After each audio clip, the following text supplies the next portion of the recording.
माननीय उपमुख्यमंत्री मला स्पेसिफिक माझा प्रश्न आहे, अशा चुकीच्या माहितीवर माननीय उपमुख्यमंत्री मला ब्रीफिंग करून बिअर बार शॉपीच्या मालकांना पाठीशी घालणं. माझं ब्रीफिंग काय माझ्या इथं काय कुणी विकर लावलाय? मी काय ब्रीफिंग घेतलं, काय प्रश्न विचारले? मी आज काम करत नाही, 35 वर्ष या सभागृहात काम करतोय. कुणीतरी काहीतरी असं सांगून मी काय ऐकणार नाहीये. स्वामी समर्थांच्या भूमीमध्ये अशा चुकीच्या गोष्टी मंदिर तिथून 300 मीटर अंतरावर आहे माननीय उपमुख्यमंत्री महोदय. आणि मला जी माहिती देण्यात आली ती 1.5 किलोमीटर अंतरावर आहे. देवस्थानच्या पासून हे दुकान 1.5 किलोमीटर. आता 1.5 किलोमीटर आणि 300 मीटर मध्ये जमीन आसमानाचा फरक आहे. नमस्कार, तुम्ही पाहताय मराठी मंडळी. अक्कलकोट हे सोलापूर जिल्ह्यातील एक महत्त्वाचं धार्मिक स्थळ असून श्री स्वामी समर्थ महाराजांचं प्रमुख स्थान म्हणून अक्कलकोटची ओळख आहे. आणि याच स्वामींच्या मंदिरापासून केवळ 300 मीटर अंतरावर बनावट कागदपत्रांच्या आधारे बियर शॉपीच्या दुकानाला परवाना देण्यात आला असा आरोप भारतीय जनता पार्टीचे आमदार सचिन कल्याण शेट्टी यांनी केला. आणि त्यानंतर अजितदादा पवार आणि सचिन कल्याण शेट्टी यांच्यामध्ये शाब्दिक चकमक बघायला मिळाली. सचिन कल्याण शेट्टी. माननीय अध्यक्ष महोदय, मी अक्कलकोट मधील एक बनावट कागदपत्र, चुकीचे कागदपत्र दाखल करून बिअर शॉपी परमिशन जे घेतले होते त्याच्याबद्दल लक्षवेधी मांडली होती. तर दुर्दैवाने मला अध्यक्ष महोदय मी खेदाने सांगतोय, माननीय उपमुख्यमंत्री महोदय अजितदादांसारखा मंत्री असताना, सिनियर मंत्री असताना अधिकारी चुकीचं ब्रीफिंग कसं करतात? ते झालं असं की अक्कलकोट विधानसभा मतदारसंघाचे आमदार सचिन कल्याण शेट्टी यांनी सरकारवर गंभीर आरोप करत बियर शॉपी परवान्यासंदर्भात गैरव्यवहार झाल्याचा मुद्दा विधानसभेत मांडला. त्यांच्या मते परवान्यासाठी बनावट कागदपत्र वापरण्यात आली आणि प्रशासनाच्या संगनमतानं हे घडलं आणि त्यामुळे थेट हे आरोप झाले अजितदादा पवार यांच्यावर. मंत्री महोदय. अध्यक्ष महोदय, मला काय ब्रीफिंग झालं ते मला माहिती का सभागृहाला माहिती? मला तर काही कळतच नाही. माननीय उपमुख्यमंत्री मला स्पेसिफिक माझा प्रश्न आहे, अशा चुकीच्या माहितीवर माननीय उपमुख्यमंत्री मला ब्रीफिंग करून बिअर बार शॉपीच्या मालकांना पाठीशी घालणं. स्वामी समर्थांच्या भूमीमध्ये अशा चुकीच्या गोष्टी मंदिर तिथून 300 मीटर अंतरावर आहे माननीय उपमुख्यमंत्री महोदय. अशा चुकीच्या गोष्टी होऊ नये, काय स्वतःवर ह्या बाबतीत माननीय उपमुख्यमंत्री काय ठोस निर्णय घेतील का?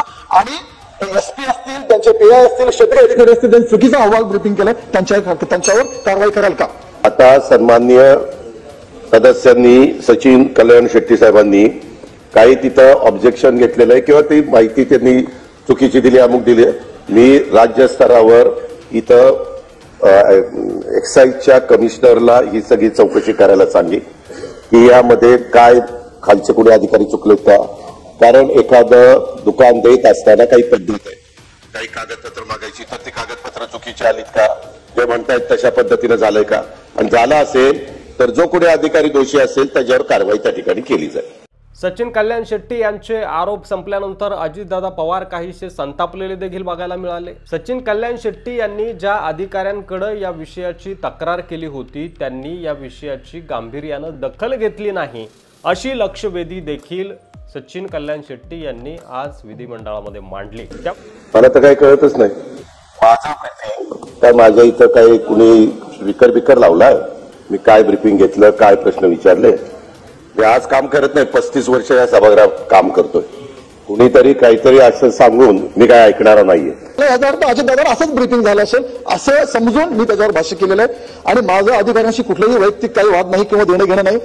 केवळ स्वामी समर्थांच्या मंदिराच्या 300 मीटर अंतरावर शॉपी आहे, चुकीच्या पद्धतीने केलंय. आणि अजितदादासारख्या नेत्यांनी, उपमुख्यमंत्री महोदय ह्याच्यावर ठोस कारवाई करणं मला अपेक्षित आहे. माझी शेवटची विनंती एवढीच आहे की लोकप्रतिनिधींना चुकीची माहिती देणं, मंत्री महोदयाला चुकीची माहिती देणं हा गंभीर विषय आहे.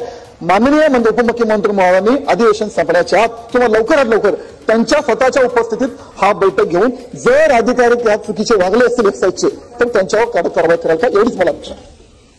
अध्यक्ष महोदय, आता सन्माननीय सचिन कल्याण शेट्टी साहेबांनी सांगितलं की 300 मीटर अंतरावर आहे आणि मला जी माहिती देण्यात आली ती 1.5 किलोमीटर अंतरावर आहे. देवस्थानच्या पासून हे दुकान 1.5 किलोमीटर. आता 1.5 किलोमीटर आणि 300 मीटर मध्ये जमीन आसमानाचा फरक आहे.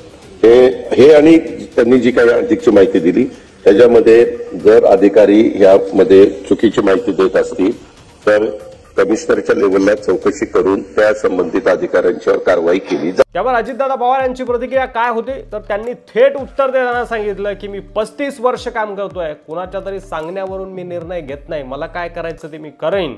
त्यांनी अधिकाऱ्यांकडून तातडीने अहवाल देखील मागवतो आणि या प्रकरणाची सखोल चौकशी केली जाईल, जे कोणी भ्रष्ट अधिकारी असतील त्यांच्यावर कारवाई केली जाईल असं देखील अजितदादा पवार यांनी स्पष्ट केलं. मात्र हे सांगत असतानाच अजितदादा पवार असं देखील म्हणाले की मला जे ब्रीफिंग झालं हे मला माहिती की तुम्हाला माहिती, माझ्या कॅबिनमध्ये तुम्ही काय कॅमेरे लावलेत का माझं ब्रीफिंग बघण्यासाठी, असा हल्लाबोल देखील, असा प्रतिहल्ला देखील अजितदादा पवार यांनी भाजपच्या सचिन कल्याण शेट्टी यांच्यावर केला. एकंदरीत कारवाईचं आश्वासन मिळाल्यानंतर सचिन कल्याण शेट्टी यांचं समाधान झालं आणि अजितदादा पवार आणि भाजपचे आमदार सचिन कल्याण शेट्टी यांच्यामधील शाब्दिक चकमक शांत झाली. मात्र अशा प्रकारे जर बनावट कागदपत्रांच्या आधारे बियर शॉपीच्या दुकानाचे परवाने मिळत असतील, त्यांना परवानगी दिली जात असतील, तर मग महाराष्ट्रामध्ये नेमकं चाललंय काय, अधिकारी किती भ्रष्टाचारामध्ये डुबलेले आहेत हे यावरून स्पष्ट होतं. आणि हा एक महत्त्वाचा मुद्दा सचिन कल्याण शेट्टी यांनी विधानसभेमध्ये मांडला, अधिवेशनामध्ये मांडला. दुसरीकडे जर आपण बघितलं तर विधिमंडळाच्या अर्थसंकल्पीय अधिवेशनामध्ये अशा महत्त्वाच्या विषयावर चर्चा होताना दिसत नाही, तर आरोप प्रत्यारोप आणि प्रतिहल्ले आणि एकंदरीत गोंधळच बघायला मिळतो. मात्र आज जी ही चर्चा सचिन कल्याण शेट्टी यांनी केली ही खरंच महत्त्वाच्या मुद्द्यावर होती. कुठेतरी या मुद्द्यावरून खरंच आपण अर्थसंकल्पीय अधिवेशनच बघतोय हे निदर्शनास आलं. नाहीतर चित्रा वाघ असेल, शिवसेनेचे इतर काही नेते असतील, अंबादास दानवे असतील, यांच्यामध्ये काल परवा जे काही शाब्दिक हल्ले, शाब्दिक चकमक झाली, एकनाथ शिंदे यांचं जे काही आपण भाषण ऐकलं अर्थसंकल्पीय अधिवेशनावर, मैं शेर का बच्चा हूँ, जे करतो ते खुलेआम करतो वगैरे, सगळं मराठी मंडळ आपण बघितलंच. हे सगळे भाषण बघत असताना कुठेही अर्थसंकल्पावर चर्चा होते असं निदर्शनास आलं नाही. त्यासोबतच औरंगजेबाच्या कबरीचा विषय विधिमंडळामध्ये आला, त्यानंतर आदित्य ठाकरे आणि दिशा सलियान यांचं प्रकरण पुन्हा एकदा समोर काढून त्यावर चर्चा घडवण्यात आली.